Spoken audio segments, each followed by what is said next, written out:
The proper print setup looks like this. You'll have a brayer. You'll also have a plexiglass surface, which you'll put the ink on and roll the brayer on. You'll also need a magazine, an entire magazine. You'll need your printing plate, and then you'll need all of your papers that you're printing on today. To begin, you don't want to put too much ink on the printing plate. You want it about the width of the brayer, somewhere in the middle, and you want kind of like a smear of it.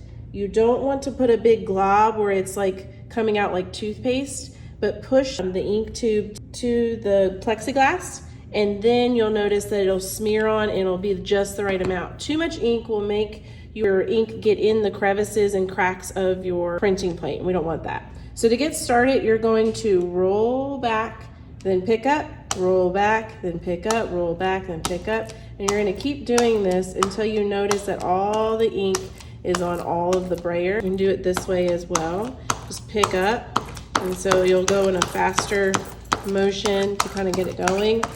Try to roll small, don't roll big, because if you do, you're just spreading the ink and not really using it. So this looks good. Once you get it on your brayer all evenly, you're gonna roll an even amount onto your printing plate that is going to be sitting right inside of your magazine. If you feel like it looks a little too dry in some areas, then you can roll a little bit on. Don't press too hard because you'll actually pull some of the ink off as you are rolling it on. So you just want a nice lightly roll. When you're finished, you're going to take your printing plate, and notice I've taped it to the magazine just with a teeny piece of tape. Don't use more than that because you don't want to have to be ripping it off of the magazine. You don't need that much.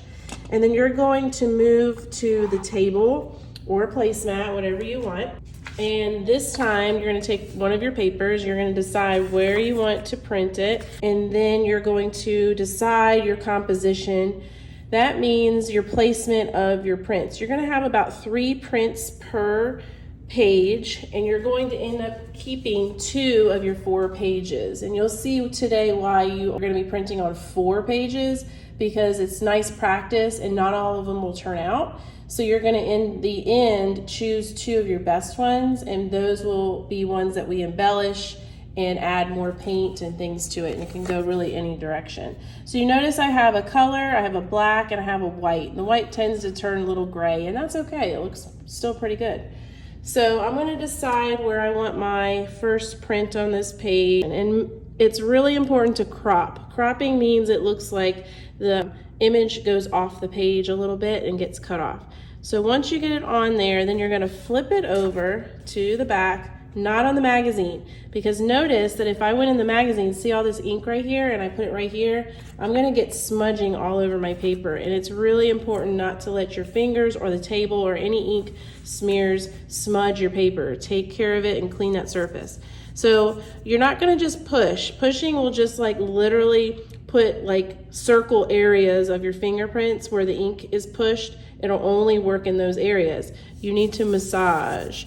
And when you massage, you just kind of rub in a circular motion until you feel all the parts of the print.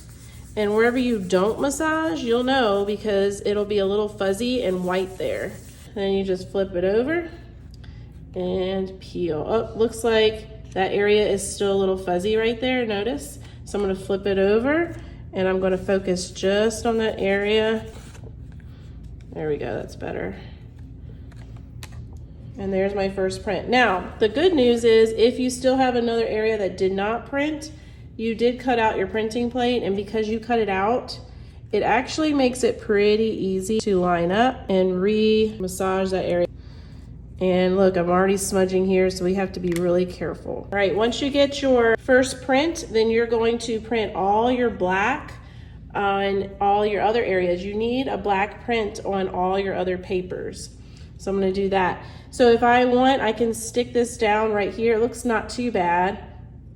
Or I can just flip the page. If it gets really messy with lots of ink right there, then you can just flip it and move on to the next print. Now, I want to do a green print next. And if I do that, then I'm going to take my printing plate, my paper, and I'm going to go to another table. Each table is going to be like a station, and each table is going to have one color. So whatever color you need, you go to that table and they will have it. So right here, I've got the green, and I wanted to show you an example of too much ink. Notice how it's just kind of blobbed up there. And if I roll this to my printing plate, it'll actually push the ink, it's so thick, into the cracks of the plate, and it won't print very well. Another problem is once you finish with one color, you need to rinse your printing plate before you move on to the next one. So now I have rinsed my printing plate. It has some other colors that are stained on there, and then you just kind of pat it dry with paper towel, move on to the next color station. I got my teeny little piece of tape that will not be an issue to get on and off when I need it to. Place it on the next magazine, and I'm going to roll a little bit of this ink down here first so it will not be too much. And then you just roll on your next color that you want to use.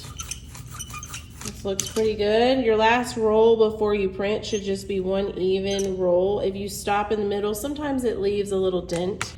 And then I'm going to put a white one here. White is a good color to include on all of yours. So I got my print where I want it to be. Flip it over, massage.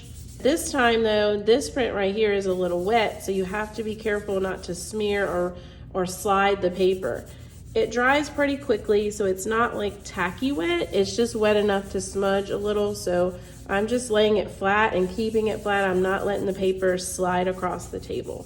You'll just continue to print today, print as much as you can. Whatever you don't print today, you'll print the next day. We'll have 2 days of printing.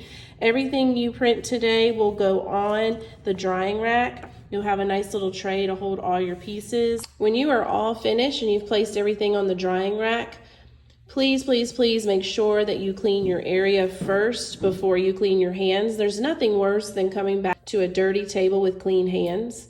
So please make sure your table is clean. The first thing you'll do is probably rinse off your printing plate in case you need to use it some more. Any pages that are dirty in your magazine, just tear them out and place them in the trash can. And then also wipe down every surface of your table. And these items with ink on them will get soaked. There will be a big tub of water in the sink, and just place them in there to soak overnight.